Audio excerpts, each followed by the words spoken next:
الشيطان الرجيم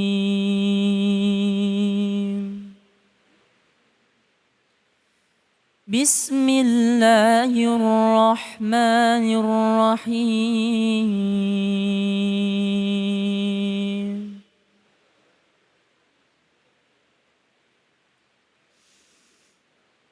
أياما معدودات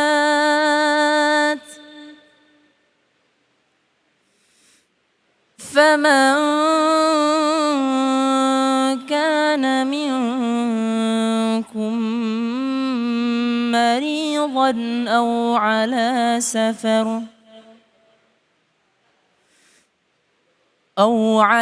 سفر فعدة من أيام أخر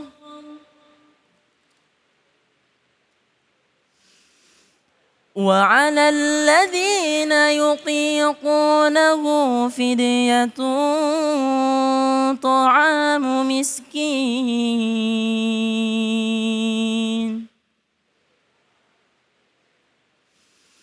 فمن تطوع خيرا فهو خير له وأن تصوموا خير لكم إن كنتم تعلمون صدق الله العظيم. Masya Allah, maha benar Allah dengan segala firman-Nya. Iqra'ul Quran fa innahu ya'ti yaumal qiyamah syafi'an li ashabi. Baca Al-Quran maka insya Allah Al-Quran yang kita baca akan menjadi syafaat di yaumil qiyamah. Amin ya Rabbal. Terima kasih kepada Ananda Ferdian yang Masya Allah luar biasa. Suaranya begitu merdu, bahasa Al-Qur'annya begitu luar biasa, dan makharijul hurufnya begitu sekali, sangat halus. Mudah-mudahan ini menjadi rahmat bagi yang membaca dan umumnya bagi kita semua yang mendengarkan. Amin ya Rabbal. Kembali lagi di Cahaya Hati Indonesia. Pemirsa dimanapun berada dan para jamaah masih semangat semuanya?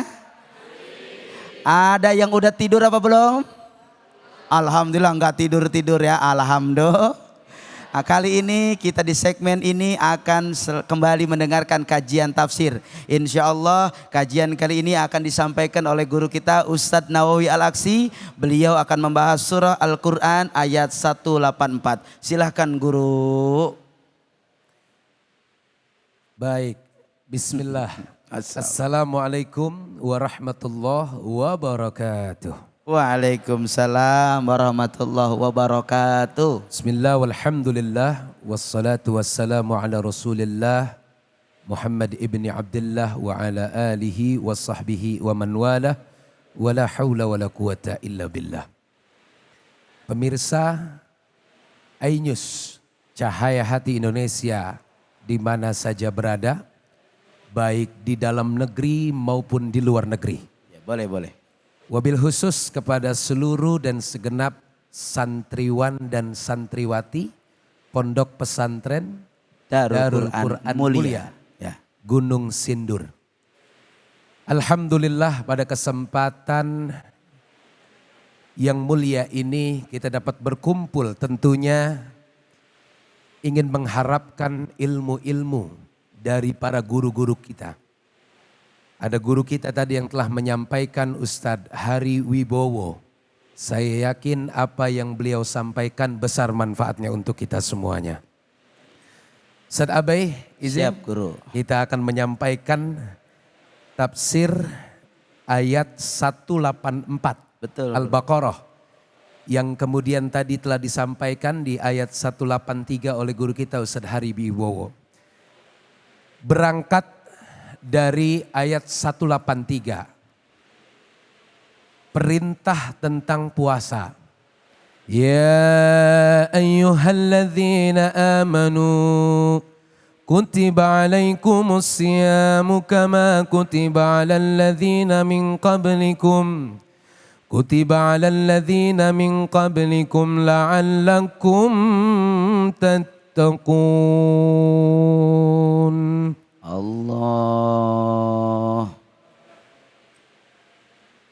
Surat yang berikutnya 184 ini turun berangkat dari ayat 183. Ketika perintah puasa ini diturunkan oleh Allah bagi orang-orang mukmin, orang-orang yang beriman untuk melaksanakan puasa. Sebab di sini dikatakan bahwa pahala dan keistimewaan orang yang ngejalanin, ngelaksanain puasa di bulan Ramadan ini, pahalanya dahsyat. Pahalanya istimewa, tak terlukiskan. Yang tadi disampaikan di awal waktu piti, bahwa siapapun yang menjalankan dengan serius, dengan kesungguh-sungguhan, maka orang tersebut berpotensi akan mendapatkan predikat takwa.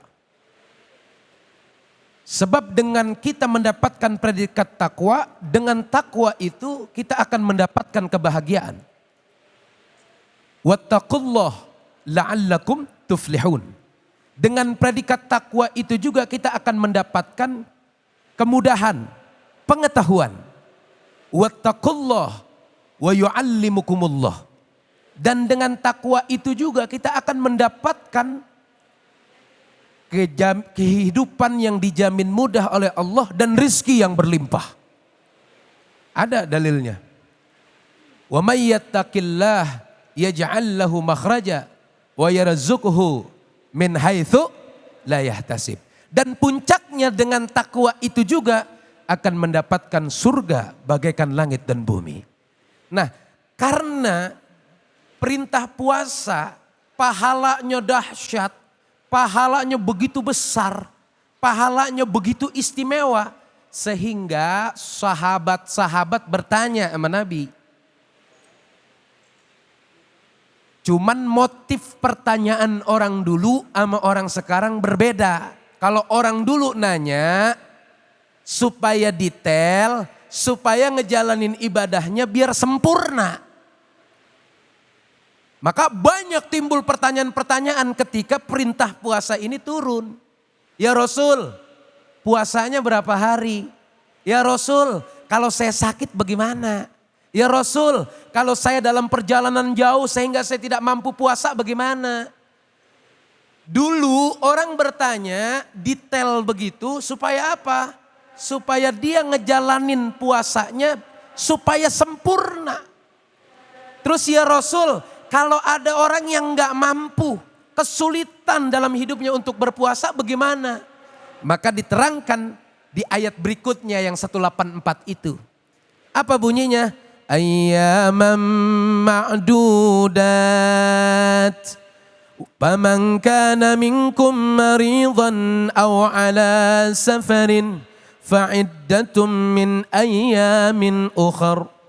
وعلى الذين يطيقونه فدية طعام مسكين فمن تطوع خيرا فهو خير له وأن تصوموا خير لكم إن كنتم تعلمون.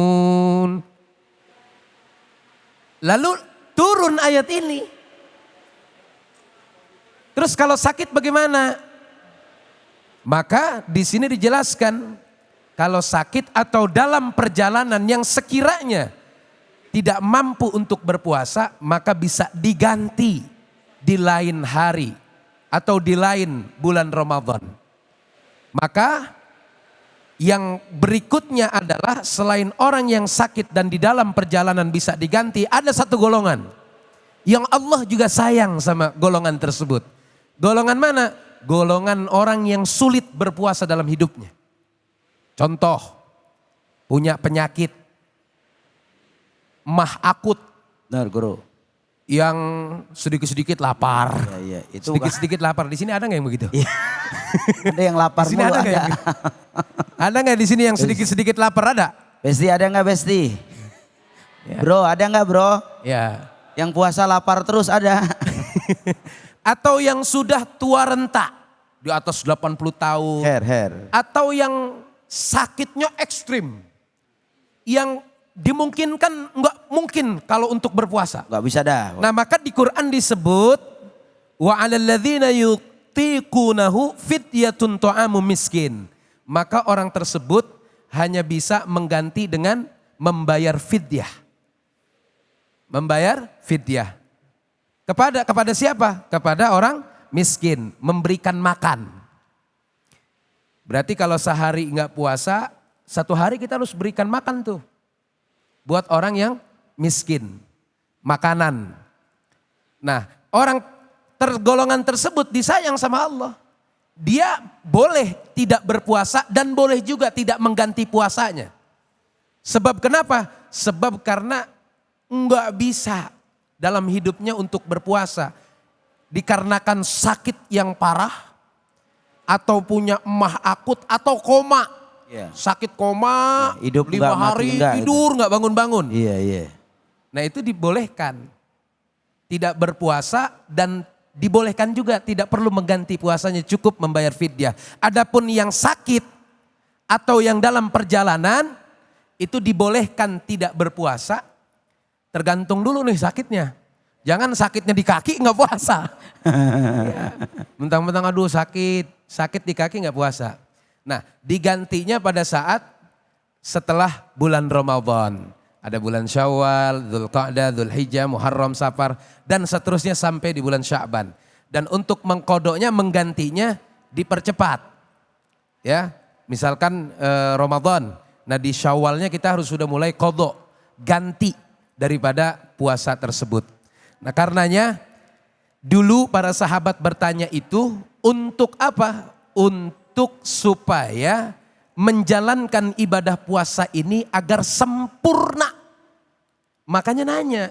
Sehingga para sahabat bertanya, turunlah ayat yang berikutnya 183 yang tadi telah dibacakan oleh saudara, siapa namanya nih?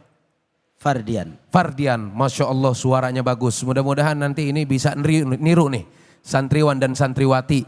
Dan menjadi orang-orang yang bisa menjadi penghafal Quran, fasih dalam membaca Al-Quran. Amin ya Rabbal Alamin. Oleh karenanya saudara-saudara sekalian, pemirsa di mana saja berada, dari tafsir yang disampaikan ayat 184 ini berangkat daripada ayat 183. Timbul para pertanyaan para sahabat agar puasa mereka bisa lebih sempurna. Begitu Ustaz Abe. Masya Allah, tabarakallah. Terima kasih guru atas penjelasan tafsir Al-Baqarah ayat 184 yang begitu jelas dan tegas serta padat dan berisi. Moga-moga ini menambah wawasan buat kita semua. Amin ya Rabbal. Bro, ada yang mau bertanya bro?